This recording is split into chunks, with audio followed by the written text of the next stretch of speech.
Tomēr es gribu teikt, ka pēdējā partija uzstājās par to, ka partiju sistēma ir, šajā brīdī Latvijā konkrētā situācijā viņi ir diskreditējusi sevi tā ideja.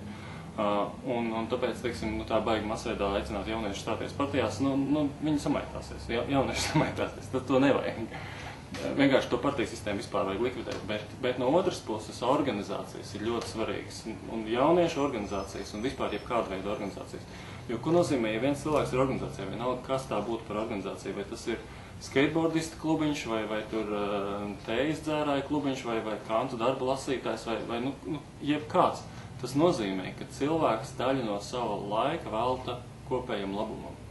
Un, ja parādās šī ideja, ka es daļu no sava laika veltu kopējam labumam, da jebkādam, bet es to veltu citiem cilvēkiem, ar kuriem man ir kopīgas intereses, tas ir viens no būtiskākajiem demokrātiskas valsts pamatiem. Un ja ir šāds paradums, ka es daļu no sava laika veltu citai, sabiedrības daļai, tad to paplašinot, tas ir tas pats valsts. Tur ir valsts vīri daļu no sava, ļoti lielu daļu no sava laika veltu valstī. Tā vajadzētu būt, bet realitātē mūsdienās ir tā gluži nav.